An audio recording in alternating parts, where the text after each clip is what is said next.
Vous avez remarqué, n'est-ce pas, que le soleil n'est pas toujours le même.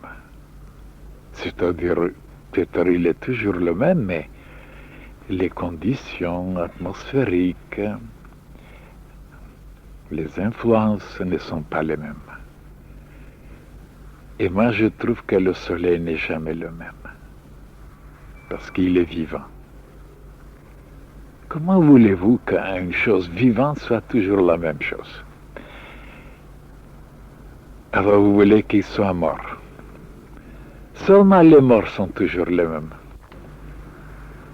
Mais ce qui vit, qui vibre, qui palpite, qui jaillit, il est toujours différent et nouveau. Voulez-vous être toujours le même? Qu'on a assez de vous? Qu'on vous rejette? Soyez mort. Vous voulez qu'on s'intéresse toujours de vous? Qu'on vous aime toujours? Soyez toujours vivant et nouveau. Voilà l'explication. Et pourquoi certains se plaignent? Ils disent, on ne m'aime pas. Personne ne s'intéresse de moi.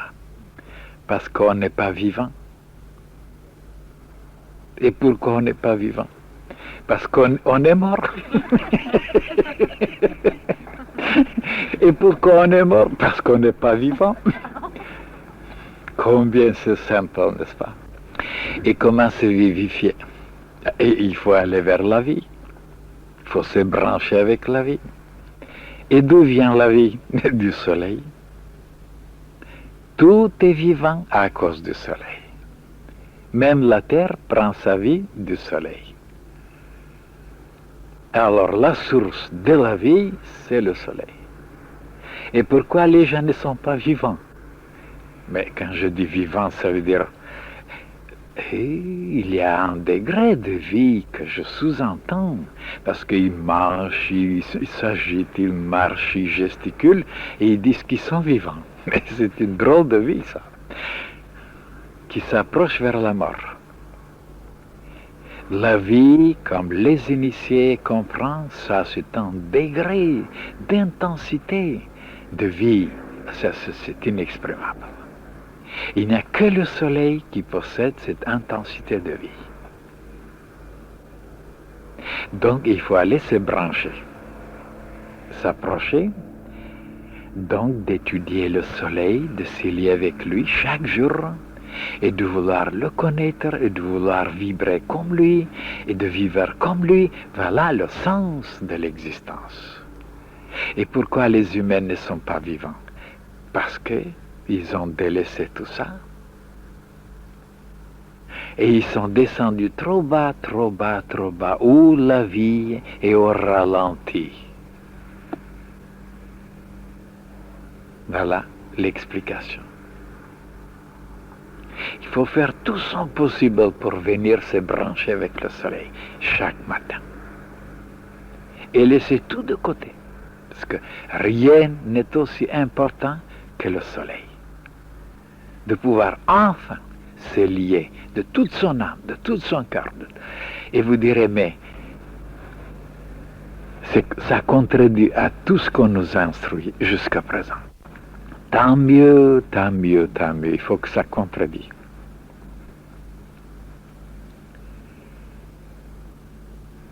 Alors c'est comme ça qu'on trouvera le Seigneur. Dieu, parce que Dieu est derrière le soleil. C'est une petite fenêtre, c'est une toute petite fenêtre, le soleil, à travers laquelle fenêtre, il vient toutes les forces, toutes les énergies, toutes vous voyez, toutes les bénédictions pour toutes les créatures. Moi, je n'ai jamais dit que le soleil était Dieu lui-même. J'ai toujours dit qu'il était le meilleur conducteur, la meilleure porte. Voilà. Parce que Dieu ne peut pas être exprimé complètement. Même le soleil n'arrive pas à l'exprimer totalement. Une petite partie, pour nous dire seulement combien il est lumineux, combien il est bon, combien il est généreux, combien il est chaleureux et combien il est puissant et vivifiant. Mais quand il s'agit de présenter Dieu lui-même, même le soleil n'arrive pas. Parce qu'il a encore quelque chose de plus. Du moment que, d'après l'astronomie, le soleil, il y a beaucoup d'autres soleils plus grands que lui, plus puissants. Alors, ce que je vous dis, c'est la vérité. Rien ne peut exprimer entièrement, totalement, le maître de l'univers, celui qui contient tout.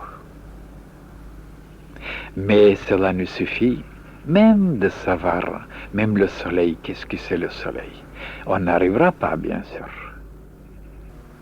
Et personne ne sait combien de degrés il y a le soleil. Ils disent plusieurs millions. Ils n'ont pas des appareils pour mesurer. Alors, on ne demande de vous que ça, de vous préparer toujours chaque veille, à la veille, et chaque matin, de vous préparer pour venir et recevoir toutes les richesses que le ciel, à travers le soleil, propage pour notre bien. C'est tout.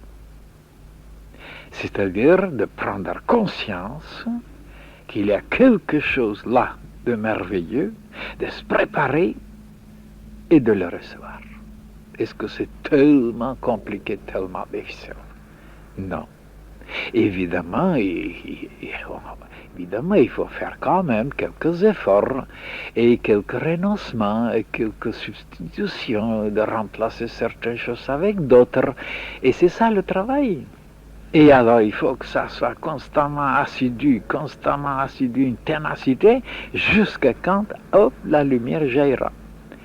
Comme ceux qui, dans le passé, devaient allumer, ils devaient produire une étincelle, alors avec un silex, avec un morceau de fer, ils frappaient, et à une petite mèche là-bas, jusqu'à quand il jaillissait des étincelles, et ça s'enflammait, et après, il allumait le feu.